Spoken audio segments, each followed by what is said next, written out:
Good afternoon, everyone. I'm Luke Tannen, President and CEO of Chicago Innovation, and I want to thank all of you for attending today's virtual event, An Invitation to the Future. Now, I am here in the present with someone who has always been ahead of the curve, and that is Tom Kuzmarski, the co-founder of Chicago Innovation and president of innovation consulting firm Kuzmarski Innovation. Oh, Tom, you're on mute. Thanks, Luke, and welcome everyone to this really special event.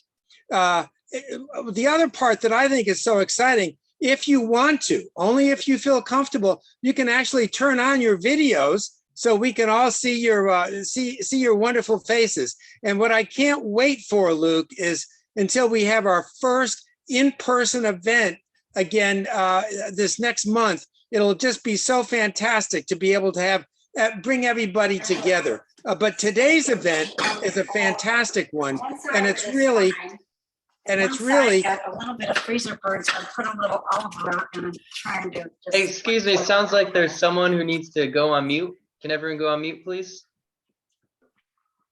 wonderful. And today's group is one of the smartest groups of people that we've had in quite some time.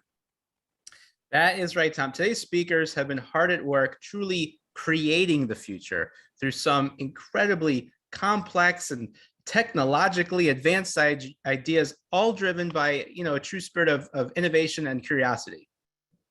Now, today, you don't have to be an AI expert or a quantum computing expert in order to really get involved in today's discussion.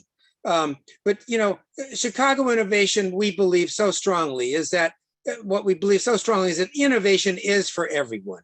And we really need to have a very inclusive environment in Chicago to ensure that we all can participate. That's one of the reasons why at Chicago Innovation, we have some great programs aimed at inclusion, which include children K through 8th grade and the Chicago Student Invention Convention, the Women's Mentoring Co-op, to be able to bring women of all kinds, all types from all different sectors together, Ageless Innovators, an intergenerational co-mentoring program, and our newest program, which started in January, the Ladder, for Black and Latina innovators to really help them move up their career ladders.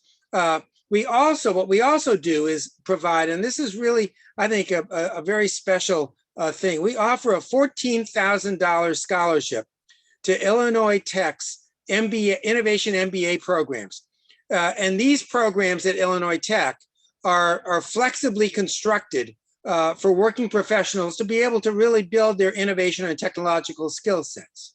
Yep. And in addition to skill building and knowledge gaining, if you're looking to network and meet some of Chicago's most successful leaders and innovators, Chicago Innovation offers a full calendar of in-person and virtual events every single month. They span a whole different range. You can see them in this calendar we're going to pull up. There's an amazingly diverse array of speakers at all of them. And, last year, we actually had over 10,000 people attend our virtual and in-person events. And we really look forward to convening our community more than ever before in 2022. Now, before we introduce today's speakers, I want to recognize our year-round sponsors, an amazing group of companies that support everything that we do all year round, are great champions for innovation in the Chicago region. That starts with our diamond sponsors, SMS Assist, Wintrust, Walgreens, Dell and Intel, Molex, and Accenture. Gold sponsors, Comcast Business. Silver sponsor, Vetter Price. Brown sponsors, Crown Castle and Thompson Coburn. And our media sponsors, Intersection, Clear Channel Outdoor, WBBM News Radio, and NBC Chicago. And I have the pleasure of introducing today's great moderator, Orlando Size. Orlando is the co-founder and CEO of Acre Technologies, which is a venture-backed precision crop diagnostics and analytics company. He honestly, he was one of the first people years ago to introduce me to this whole new world of farming. He has experience in startups and buyouts and venture capital. What I find so notable is that he's also worked in large companies and has experienced there some notable exits, including Boingo Wireless, where Orlando led product marketing. He was also the director of the Office of Entrepreneurship, Innovation, and Technology for the state of Illinois. And he's done so many great things for startups in our community. Importantly, he's also a Chicago Innovation Board member and a judge for the Chicago Innovation Awards, and just a really great and special friend. Please welcome Orlando Size. Thank you, Tom, and thank you, Luke. That's very sweet. So let me start with a question. Are you ready to welcome the future? Because if you are, I'm ready to introduce, and I'm honored to introduce an awesome panel. So as I introduce everyone, let me ask all the panel to be off mute, because since we have little squares, I want you to make some noise, say hi, and wave so that everybody here can see you. First off, I'm going to introduce Sean Simpson. Sean, where are you? Hi guys, how's it going? Excellent. So let me tell you about Sean. He's the founder of a company called LanzaTech. It has over 1,000 patents and over $500 million raised. LanzaTech is addressing something very interesting related to climate change by turning pollution into usable fuel. So we turn garbage into fuel. So imagine that. And LanzaTech was a Chicago Innovation Award winner in 2019. Next up, Chuck Valurupalli. Yeah. Pronounce that well, right, Chuck? Yeah, Hey, absolutely. hi, Chuck. Hello. Excellent. Hi, everyone. Let me tell you about Chuck, Senior Director of a new organization. It's called Duality. He runs the country's first accelerators for startup in quantum computing space. So there's enough quantum computing that is enough to dedicate an entire accelerator. And guess where that lives? Right here in Chicago. Next up, somebody that I will have no problem pronouncing the new name, Joanne Rodriguez. Joanne, say hi. Hi, Orlando. Hi, good to see you, Joanne. You too. CEO of Mycocycle. Mycocycle is another interesting idea like Sean, but in this particular case, Joanne is turning garbage-eating mushrooms into something interesting that she'll tell you more about. And she was a 2021 Chicago Innovation Award winner and a 2021 finalist of Fast Company's World Changing Idea Awards. Next up, I'm going to say hi to an old friend, Chris Hammond. Chris, say hi. Hi, Orlando. How you doing? Very good, Chris. Chris is not a stranger for many of us here. He's a professor of computer science at Northwestern University. And more notably, he's the co-founder of Narrative Science. He has been working with artificial intelligence, as many of you know, since the early 90s, and created one of the first masters in artificial intelligence degree programs in the country. Next up, we have Matt Gorniak. Matt, how you doing? Hey, glad to be here. Greetings from Chicago to Chicago. Yes. So Matt is the CEO of a company, name is 3Kid.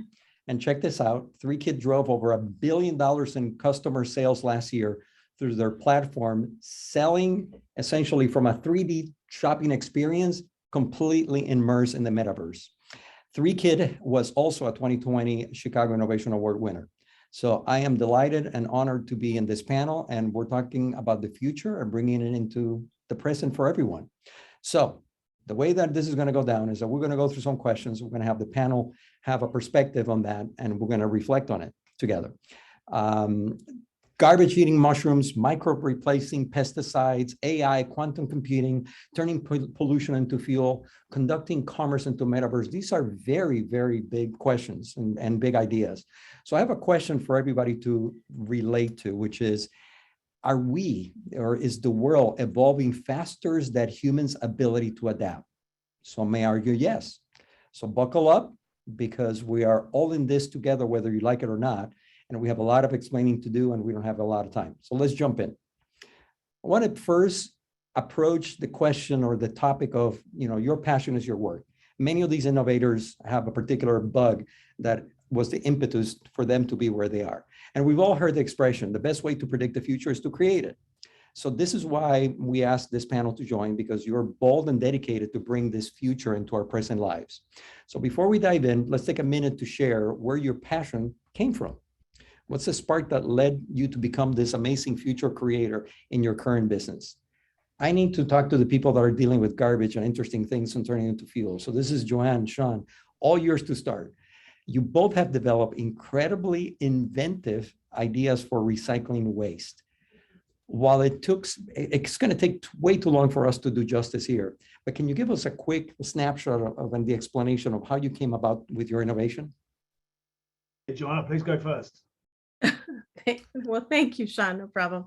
For decades, I worked in an industry that created the fourth largest waste stream being landfill, construction and demolition debris, and much of it contained petrochemicals. And so my solution or my innovation is coming from need. We really needed to address that. The waste management sector is responsible for 16% of all man-made methane gas. And so I took my cue from nature. So at Mycocycle, we've created a nature-based technology to remove toxins from waste and to create reuse opportunities using that root structure of the fungi. And so affectionately, I say we've trained mushrooms to eat trash. Fascinating. Sean, how do you Yeah, and top so that? I think for us, globally, we today consume 100 million barrels of oil every single day.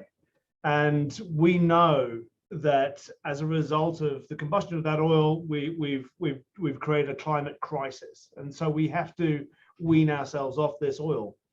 But we're not going to be able to do that unless we have alternative ways of manufacturing the stuff we need to manufacture that are sustainable. And so for us, it was really a focus on trying to access the largest, most abundant above ground source of carbon that we can use to make things. And that, of course, is the CO2 that's in the atmosphere, as well as the pollution that comes from industrial processes, societal waste, or agricultural waste. And that was really the motivation for us, to find a strategy to replace the largest amount of fossil resource with sustainable resources. What an incredible win-win idea, not only for the pocketbooks, for the planet. And I suspect this is part of the DNA that characterizes a lot of you here, where you're trying to think about a big addressable market and think about ways to monetize that, and at the same time have a positive impact. So I have to do a follow-up question here because it's too interesting. How is it that ideas like this are not like standard practice today? What obstacles are you facing, and how are you taking this this vision to scale?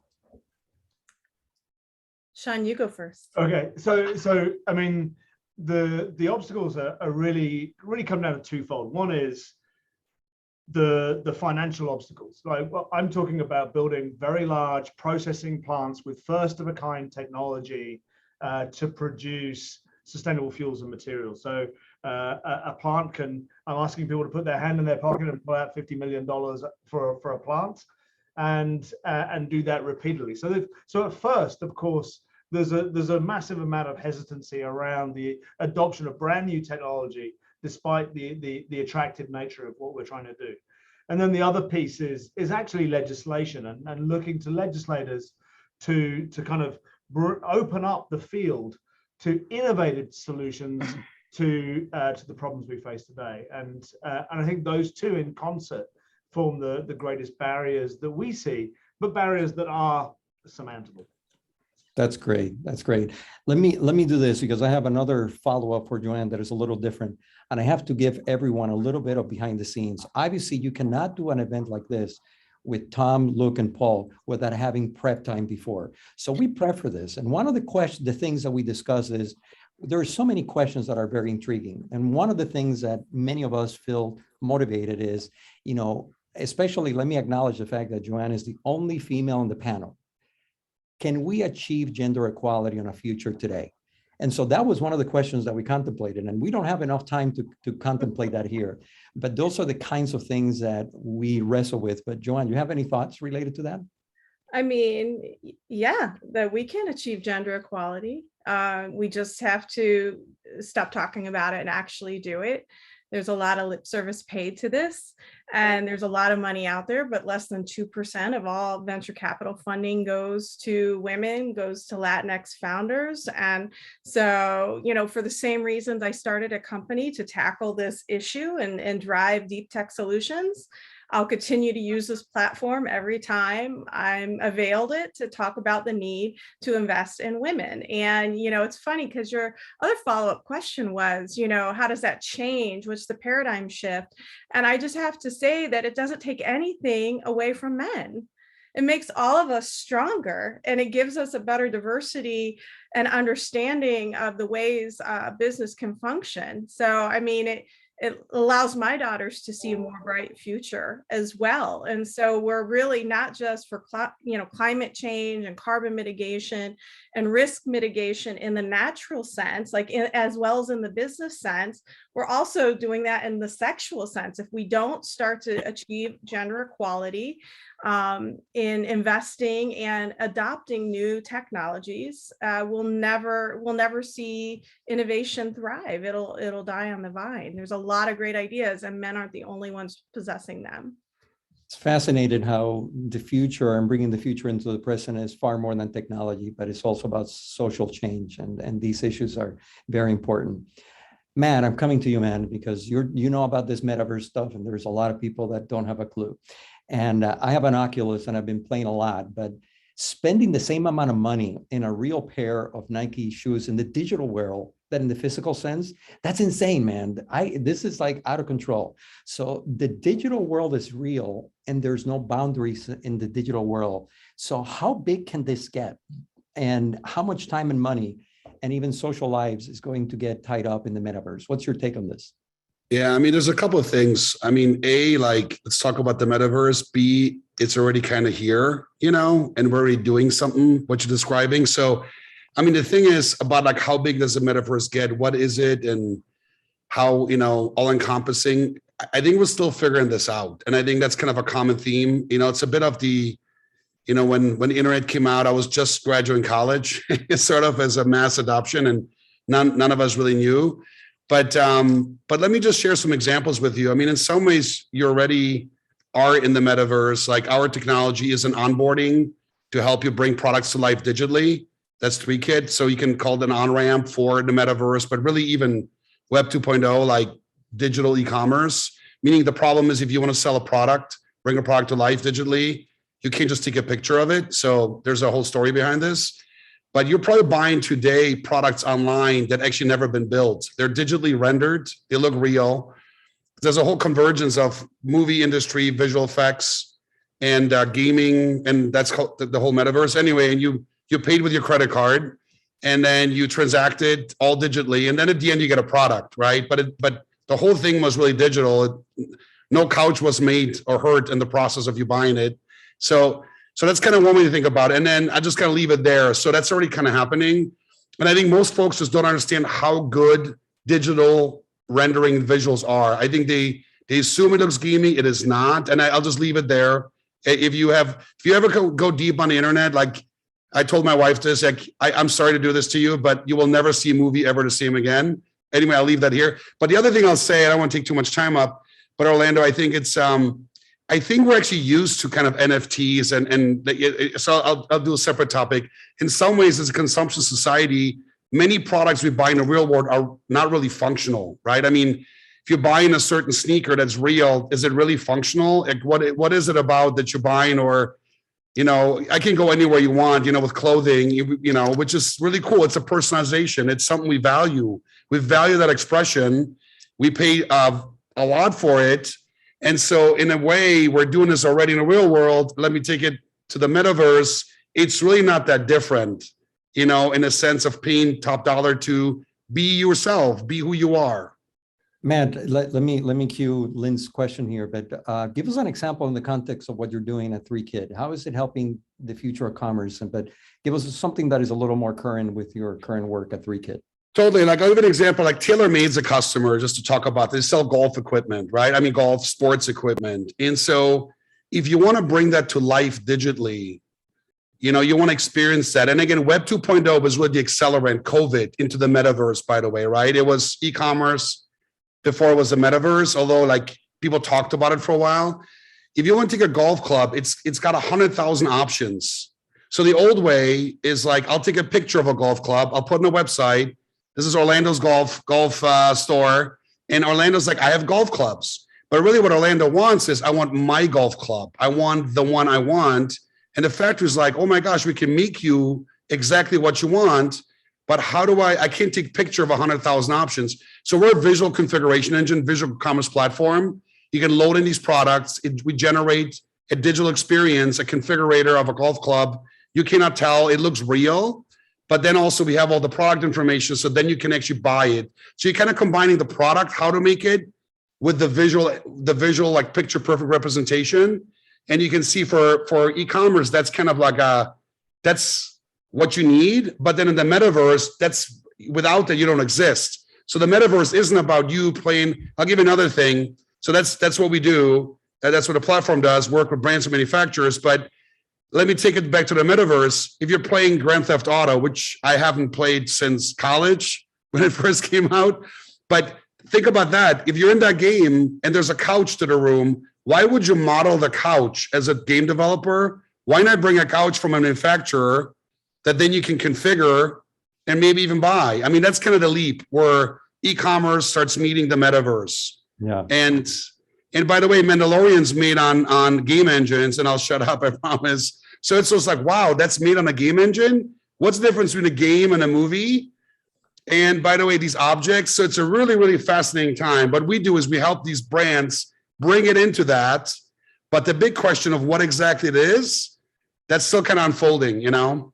Well, Matt, there's many things to unpack there. And for many of us, especially me, no matter golf game in the physical world or in the digital world, I'm still going to suck no matter what. So it's like, that's kind of the reality. But thank you for that. That's fascinating.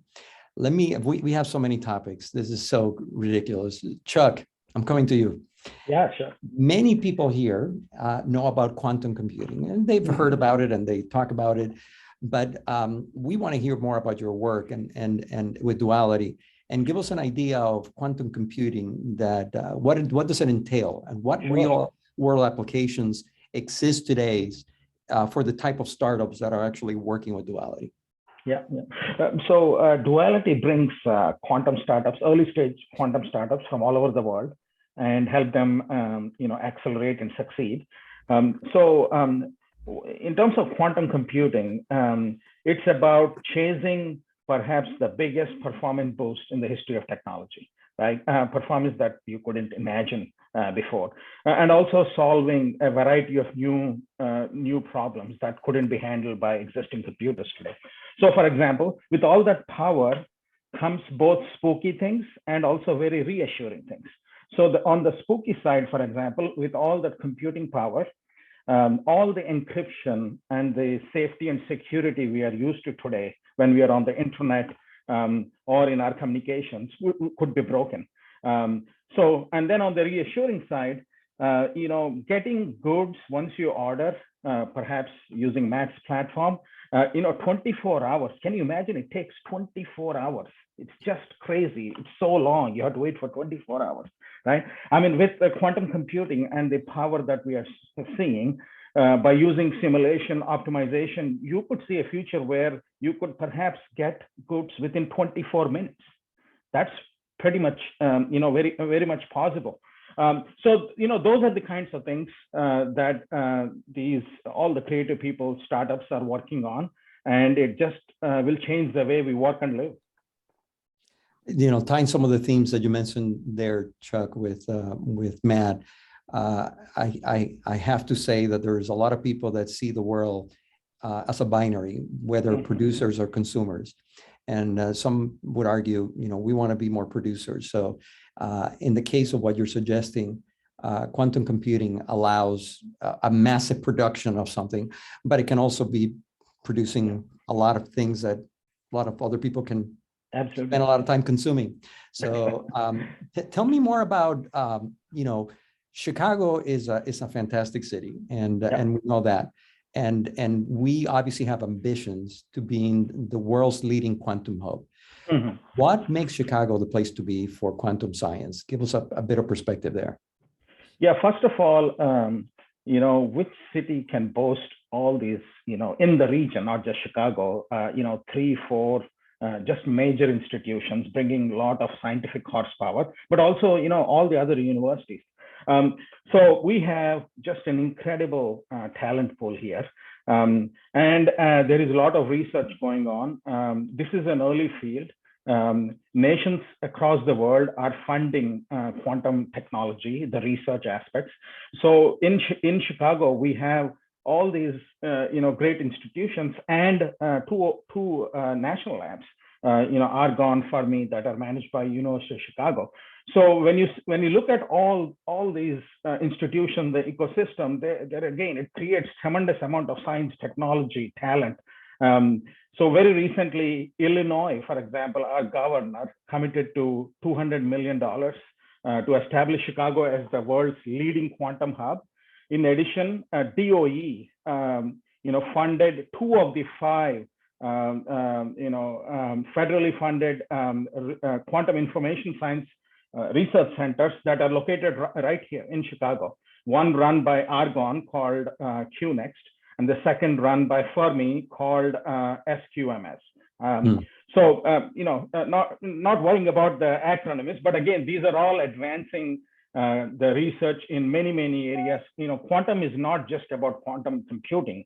There is sensing, there is all materials, there is simulations, chemistry, all sorts of things happening here. So, given all these investments, again, it's a fantastic hub and ecosystem for that. Chuck, I look forward to the day that Chicago has a new label. Quantum computing might not have been invented in Chicago, but Chicago was the place that made it work for the world. And I hope that that's the case with the wonderful work that you're doing with Duality. So thank you for that. Let me move to Chris and talk about AI. Nobody talks about AI these days. It's gotten very real. It's up close and personal in our daily lives. It's influencing every single digital bit that we scroll and see, how healthcare is administering, and it's accelerating all sorts of complex decisions. Chris, you've been in the game more than I have. I don't want to say been alive, but yes, you've been for a while. What's the current state of AI? What innovations or how are innovators being good custodians of this technology? It's interesting. AI is on this panel. AI is like completely old school. I mean, we've been leapfrogged by quantum, by Meta, by crypto. I mean, it's like I feel like well, I can talk about the old technology, sure. I mean, think about. I want to think about the comment you made at the very beginning. Has innovation outstripped us? And I would say, if you listen to all of this, and how much of this that you completely and utterly understand, it's clear innovation has outstripped us.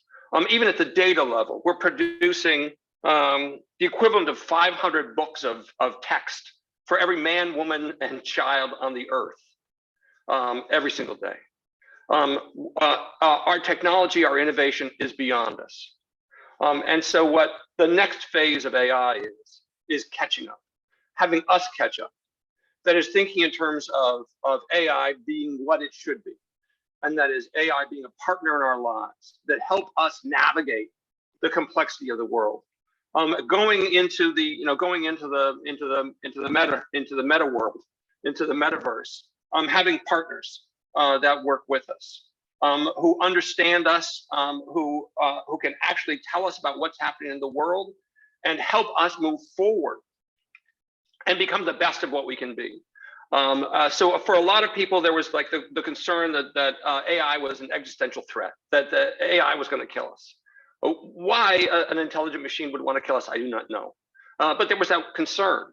And the way you deal with that concern is you realize that, in fact, we should be thinking about AI as partners, and we should be thinking about AI in particular as a mechanism, as a species, for us to self-actualize, to be able to attend to each other, to work with each other, to move everyone forward, because we don't have to work as hard at the nuts and bolts of everything. We've got the fastest machines in the world. We've got multiple worlds in which we can interact with product. We have the ability to start getting rid of the garbage that is in our world, but we need to have hyper intelligent partners in this, and that's what the future of AI is. We'll still see facial recognition, speech recognition, personal assistance, self-driving cars, all things machine learning helping us in medicine and predicting the future. But the issue now, as we look forward, is to find ways to harness that in a partnership with humanity. And that's kind of what I do. Chris, you mentioned something very powerful there. I remember, 10, 15 years ago, we were talking about AI in context of the technology, Lisp, recurring relations, and all that good stuff, right? And I'm sure that's what you teach. But today, what's amazing around AI, which is very powerful and insightful, is that we're talking about these issues related to the ethics associated with it and the trolley problem and how do we solve who's the author and for what reason this is being used and how this is going to improve our lives. Those are things that I think are amazing for us humans to be able to wrestle with. And so that's fantastic. So thank you for your work and what you're doing and keep it up. I don't want to go back to those days that I had to program some of that stuff. I'm glad there's models and all kinds of things today to do that. So thank you for that bit of, quick, and this is like a teaser for different things. I want to tee up a breakout session. And so we're going to do a 10 minutes a session here, or about 10 minutes, and get creative with all of your fellow attendees here. But I want to set this up right. We want to take a few seconds here to tee up a polling question. I'm going to ask Luke to put that in front of the screen. And we were talking about this, and there's a common thread around all these things that relate to big ideas in the future, whether it's fear or existential risk. So if you were to vote, what do you believe is the greatest future risk facing humanity and our planet? Do you think that is weaponized AI? Do you think that is engineer or natural pandemics? Is it climate change? Is it nuclear war, as you're probably listening to the news, that's very current? Or is it something else? Or you don't believe that we have a risk? So make your vote, hit submit now. Do we have any background music for this? Orlando, noted for next time. Okay. You don't want to sing for us, Paul? No one wants me to sing for them. All right, Orlando, we've got about 85% of the responses are in, so we'll just give another few seconds. Show it, since this is going to be part of the way that we set up the breakout session. Just wanted to be a little more structure around what we talk, because this is such a fascinating topic and so broad. Wow. So interesting responses.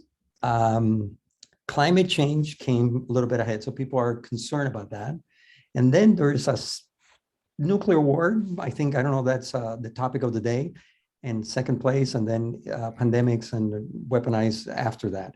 So now we're going to give everyone to have a chance to have a discussion of your own future creating ideas on how to solve either these problems or any other that you can come up with. In this exercise, you can assume that you have, number one, unlimited physical or digital resources, by the way. So what's your big idea, and how would you take it from an idea to reality? Be bold, share this with the team, and come up with something fresh and clever. And there's no wrong answer. Any idea is valid. So Paul, All right, what's next? thanks, Orlando. So I'm putting the prompt in the chat, so it'll be there for reference. And now I'm about to launch everyone into their breakout. I'll set the timer for about 10 minutes. And then when that 10 minutes is up, you will all see a 30-second timer that will pull you back into this main session. So just in the next few seconds, you should be invited to join your breakout room.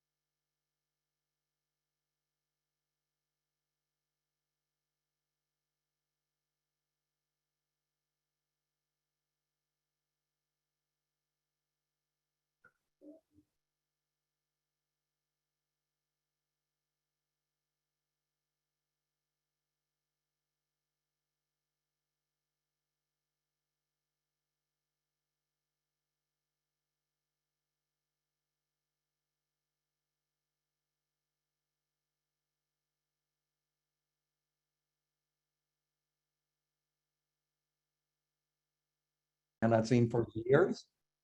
And Philip, and I hope that you guys had provocative and good conversations. And what I would invite you to do is, this is just a start. Take it to the coffee shop, take it to your dinner, to lunch. The future is only when you manifest it. You can bring it to the present. You just need to be intentional about it. So talk about it. I have a couple final thoughts and questions, and I'll toss this back to the panel. But let me go back to this idea of why Chicago is a good place to grow businesses and bring these new ideas to life. Chuck, Chris, Joanne, tell me your thoughts around that. Well, I can maybe, sorry, go ahead. Yeah. I was just going to say, I mean, well, Chuck, you actually hit on it before, having all of the institutions around here. And I just see that we really are the crossroads of America. There's so much happening here. There's so much commerce and there's so much technology. And I think from an agricultural perspective, we're kind of the ag tech of the future, that there's a chance to replace some of these industries that we've lost or that have become blighted in some capacity. So we have the education here, we have the hard work ethic, and then we have the opportunity to kind of fill spaces that have been vacated by other technologies. Yeah. Just to add a little bit more to that, we have over 30 Fortune 500 companies right here, around us. There are around 90 plus active venture capitalists right around us. These are all essential components of helping our entrepreneurs, right? There is a huge entrepreneur support network and all the accelerators, vertical accelerators. There are accelerators for designing physical goods. There are accelerators for e-commerce companies. So there is incredible variety here for an entrepreneur to succeed. Let me build on that for a second. I think Orlando, what you're saying, I actually think 20 years ago, having the Fortune 500 companies here was not a big asset because the major innovations was happening in, very, very broad categories and they were happening not here. But now it's so accessible, Chuck. I think it's like you're saying, it's a huge asset because more and more people are going to spin off these companies. We always thought it's going to happen more, but now it's just, hey, they're very focused on manufacturing. And Joanne, you said about, farming or all these things that really are here and not somewhere else. And I really think you've seen it, the ecosystem is very, very vibrant. It's great, beyond just the employee pool, but there's a lot of great ideas that now the barrier to entry is so much less to execute on them. So I think if you're like not going to solve the next picture sharing problem, if you're not going to solve the next food delivery problem, and you could do it in Chicago too, by the way, I'm not saying you can't. This is a great place to do it because there's so much expertise that's going to create these amazing apps that others just won't know about because they don't make it there. Anyway, that's sort of what I'm excited about here. This is, I don't want to say this is an echo chamber, but talking about the future, it has such a positive feel to it. People hanging out who are positive, this is people that you want to hang out with. And especially when they talk about the future in a positive way. And that's especially valuable even more now when we're dealing with pandemic, violence, climate change, other things that actually kind of draw us in a different direction. Sean, let me put you in the spot, and Chris, share something that gives you optimism around the future. The thing that gives me the most optimism is actually that we have technologies now available that truly do offer the solutions that we will need in order to live on this planet in the way that we recognize going forward. So yes, we're going to have to change a lot of things. Yes, we're going to have to think about valuing carbon and our perceptions are going to have to change. But the technologies that underpin that shift actually exist, are actually real, actually work. And so we're not taking a step into the unknown. We're taking a step with the technologies that enable that brighter future. And I think that's what's very exciting. And I think when you look around the panelists, you see the exciting technology. I mean, I can say for myself, I'm developing an enormous process biotechnology that produces thousands upon thousands of tons of sustainable fuel from industrial waste gas. We use AI. Why do we use AI? Because it's the future of how processes are controlled in order to reduce cost, maximize uptime, maximize throughput, and give us product diversity. I live in this space, Sean, of hanging out and being motivated by intellectual curiosity. And so a lot of the times we think about the goal oh, how great it would be to reach this bonanza or this particular place in life or for the planet or for life or in general. But we often overlook the process that it takes to get there. And the process and the system, that's our legacy. So a lot of what I'm so connected and I appreciate of the work that you guys do is actually you're thinking about the goal, but you're also thinking about the breadcrumbs that are needed so that those systems and those processes and that tools are in place so that life in the future works kind of in a flywheel that moves a lot easier for everyone. Chris, what's your take on the future? I think when I look at innovation and in this panel in particular, and the places where we run into roadblocks, it's usually because people don't understand. They don't understand, they don't embrace, and we keep trying to communicate using sort of old school sit down and I'll talk you through it techniques. I think the thing that has happened because of the political upheaval in this country, information upheaval in this country, our awareness of social, is that we've begun to understand that communication is not just about facts, and that we have to find ways to give people visceral connections to all of the things that will make the world better, even if they don't understand the nuts and bolts of all the things that have to be done.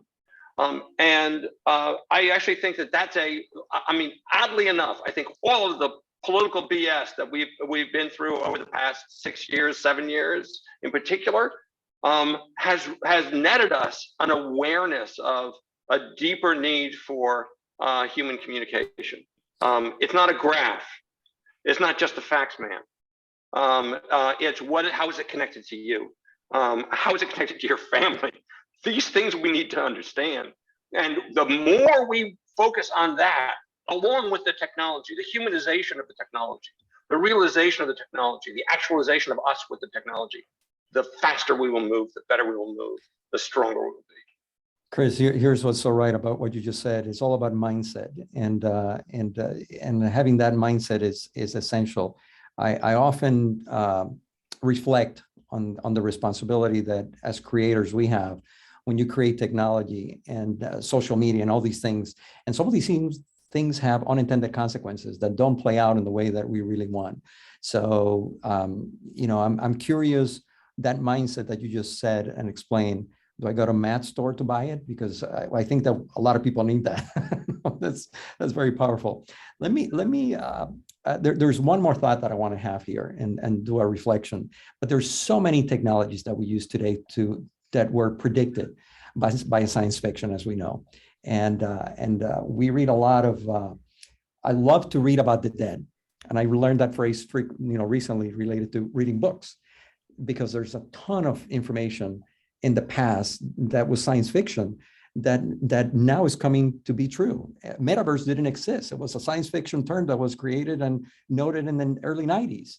And so what I want to ask you guys is, what do you think sits in this universe that now is science fiction for us, but it will be real in the future? Tell me what you think about what you've seen in movies and comics that you wish would be real. I mean, I can tell you, Loki is out of control, ridiculous in my household. Learning about the MCU and the Marvel Cinematic Universe and this concept of multiverse is just ridiculous. I would love to see a place that we can validate this whole notion of string theory and have some application that actually allows us to transport so that we can extend humanity across all the multiverse. I could be completely nuts, but that's something that I think about. Is there anything like that you guys have, that when you think about what science fiction today that you would like to make it real? What does that look like? Hello, can you hear me? Yes. Oh, great. Well, I really love the story of Smallville. I like to watch it with my kids, and I like the idea of Clark and the dynamic of his family and the dynamic of Lana, and especially his relationship with Lex. Now, I'm not referring to what happens in the future in the Superman movies, but just the quaintness of Smallville and the learning process that he has to go through as far as connecting, finding his past and trying to be accepted within a society of Smallville. I agree with you. And I think that anything that can, whether it's through technological advances that helps us increase the currency of our relationships in a real way, is so powerful. And Smallville is a classic example of that. I have so many more things to ask. Oh, go ahead. I have one. I want to quickly answer your question. Neural meshes. The one thing that Elon Musk works on that nobody really talks about, and that is the direct neural connections between us and the machine. So if you think about Google as a thing that it's just you remember things, and it just happens to be through a search engine. But I think also it's tying us into information. It's having the information be, again, partnership, tying us into Matt's world, powered by Chuck's world. And then on top of that, having it be the possibility that we can actually have more deep and intimate connections with each other through a neural connection of the machine, to be able to remember other people's thoughts, other people's lives, and find a different kind of connection between us. You know what? That's as science fiction as it can get, and I think it's a coming. That was actually all in like William Gibson's. You remember those old books? But yeah. Well, then what really vibed with this, because he kind of went down the book science fiction. I mean, I have nothing to proclaim. It just kind of, the only thing I'm realizing the older I get, it's like they were kind of right all along. It's almost like which movie at what time is going to come true.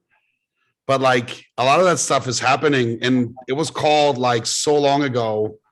And I was an avid reader of science fiction, so it's fascinating. I don't know when it's going to come true or what, but these authors were pretty clever. I will say they saw things we didn't, and it's hard to follow. On the other hand, there's E.M. Foster's The Machine Stops, which is beyond metaverse into what happens when the power goes out. And we're used to that kind of world. And that's a different kind of science fiction. That's Yeah, awesome. yeah. Mark, Today, you have I a mean, quick comment? I think a hand raised. I was just going to say a fun thing we tried recently in our company as an icebreaker was go back in time, find a movie that was made in the 60s or 70s, but took place in the year 2021 and see what they thought was going to happen and have that as a discussion. One of them was actually related to this, Johnny Mnemonic, if everyone remembers that. It was a guy who ran all the world. And he's like, he will have 80 gigs in his mind. And everyone's like, no way that'll happen. It's like, you know, an iPod from 10 years ago had that, but it's just hysterical to think about. There were a lot of movies made that took place in the year 2020 or 2021. It is a phenomenal icebreaker if you want to introduce the idea of innovation. Be like, what did filmmakers think was going to be happening in this year? And then go talk about like, did that actually happen? You're like, oh my God, it's just and the trailers for those movies are precious. But yes, definitely go back and good game to play.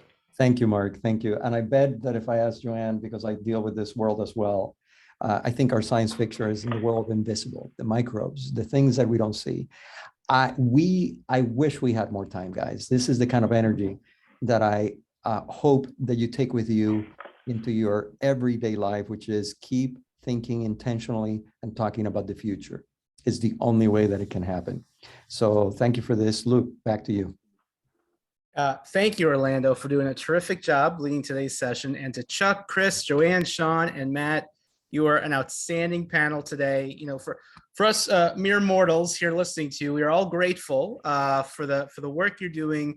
You know, as future thinking visionaries, you're truly solving, you know, formerly unimaginable challenges with previously unthinkable solutions, and truly stretching the limits of human imagination. And on behalf of all of us tuning in, you know, thank you for doing these things, for doing them in Chicago to attract more like-minded innovators to our city, and really making us all realize that anything is possible.